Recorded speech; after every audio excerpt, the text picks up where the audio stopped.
Rucher de Crosne, 13h30. Je suis venu voir comment ça se passe. Ce matin, je suis venu très tôt, il a plu très fort hier. Les tentes qui n'étaient pas attachées, comme celle-là, qui n'est toujours pas, sont tombées, bien sûr. Les tentes qui étaient attachées ne sont pas tombées. Toutes les boîtes, aucune des boîtes n'était vraiment attachée, elles sont toutes tombées. Donc, je vais les attacher mieux. Je suis surtout venu voir les boîtes de capture double. C'est plus important. Donc j'ai tout vidé ce matin, j'ai tout nettoyé. Et là je vois qu'en 2 heures, ça commence à capturer à nouveau. Donc là on a 2 frelons capturés dans la boîte. On a 2 abeilles qui ne sont pas encore sorties. Une abeille jaune et une abeille normale. L'abeille jaune, c'est une guêpe qui n'arrive pas à sortir, pourtant elle n'est pas bien grosse. Ici dans cette boîte, il y a 2 frelons captifs dans la boîte, donc ça marche parfaitement.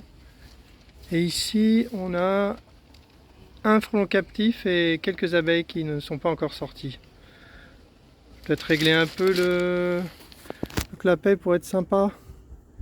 Et pas au point d'être sympa avec le frelon quand même. Hein. Allez, je tente le coup. Voilà. Voilà, les abeilles sortent bien par le clapet du manchon. C'est très bien. Donc c'est top, ça marche bien.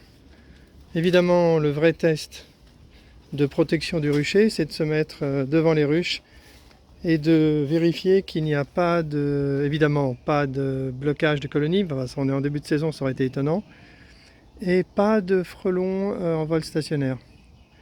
Et c'est le cas sur ce rucher, donc on a le cas idéal, c'est-à-dire des petites visites de frelons. Les frelons se font tacler, et du coup, il n'y a pas de présence de frelons sur le rucher, il n'y a pas de prédation, pas de blocage, donc c'est top, on va continuer d'observer. Je suis venu installer un maillage en grillage vert qui sera la future version.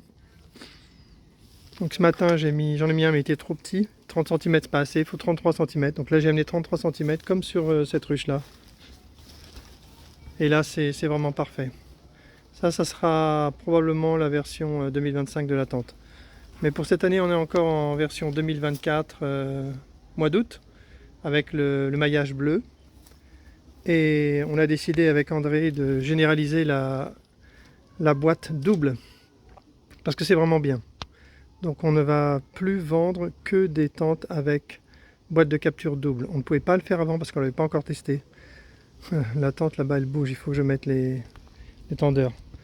Donc à partir de la semaine prochaine, on vendra des tentes avec une boîte double. On va augmenter un petit peu le prix parce que la boîte elle coûte un peu d'argent, donc il faut qu'on le répercute sur le prix de la tente, mais vraiment pas beaucoup. Et bien sûr tout le monde pourra se mettre à jour avec des tentes qui seront vendues, avec des boîtes de capture supplémentaires qui seront vendues à prix coûtant bien sûr. Donc ça c'est vachement bien, vraiment là le fait de se débarrasser des bouteilles de capture à bricoler, c'est quand même un très très gros progrès. C'est vraiment bien. Ça va vraiment fiabiliser la tente pour tout le monde. Allez, je pose mon sac, j'installe le grillage vert complètement là-bas à droite. Et puis j'arrime une tente ou deux. Ici par exemple, là en bas, je n'ai pas mis la tâche en plastique en haut, donc ça se croise en bas, on voit que c'est pas joli, les abeilles doivent se cogner un peu. Pas super grave, donc je vais peut-être corriger ça aussi. Allez, pause. J'ai remis en ordre partout, j'ai attaché les boîtes, j'ai mieux attaché les tentes, et là je suis en train d'installer un nouveau toit grillagé sur cette tente, et j'ai une petite amélioration. Le cône qu'on met sur la boîte, j'ai mis des petites pattes, des petites languettes pour le coincer dans la boîte de capture. Je vais montrer ça. Voilà, j'ai découpé une fente dans le grillage et je glisse la languette là. J'essaie de montrer un peu. Je glisse la languette dans la fente et comme ça va être stable. Je le fais. Voilà, ça marche bien. On voit que le cône ne peut plus bouger parce que les 2 languettes sont mises. Je vais me soulever un petit peu, voilà, ça ne bougera plus. Voilà, petite finesse. Pause, je remonte la boîte. Voilà, j'ai découpé une porte à l'intérieur sur le toit grillagé. J'ai posé la boîte, j'ai mis 2 élastiques de chaque côté pour le faire tenir. Là, ça tient, ça ne pourra pas bouger. Et en plus, mon cône ne pourra pas bouger parce qu'il y a les 2 languettes. Donc là, j'ai la bonne version. Je vérifie que mes clapets sont pas mal. Je décale un petit peu la boîte. Hop, voilà. Là, on voit que les abeilles passent. Donc c'est vraiment une affaire d'1 centimètre. Hein. En haut, je vérifie que c'est bon. Le clapet n'est pas trop ouvert. Et voilà, c'est bon. Là, c'est parfait. Cette boîte, elle est au top.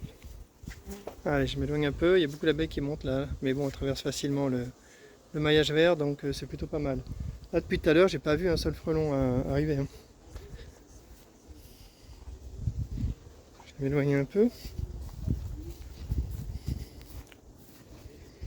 Ah, il n'est pas trop long.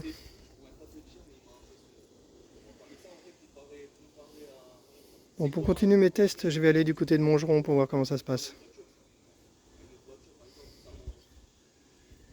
Bon, on voit que là, toutes les tentes sont arrimées, ce qui est quand même nécessaire quand ça bastonne un peu comme cette nuit. Et voilà. Bon, bah, c'était visite du rucher de Crosne. Installation un peu plus propre des tendeurs de tentes, des boîtes de capture qui maintenant sont toutes des boîtes doubles. Annonce que les prochaines tentes auront toutes des toits doubles, moyennant peut-être, j'en sais rien, 2 € de plus pour la tente. Ce qui de toute façon était dépensé en allant acheter des grosses bouteilles d'eau, donc finalement on ne dépensera pas plus d'argent. Et puis on proposera une mise à jour au même prix pour toutes les tentes qui ont été vendues cet hiver. Allez, fin de la vidéo.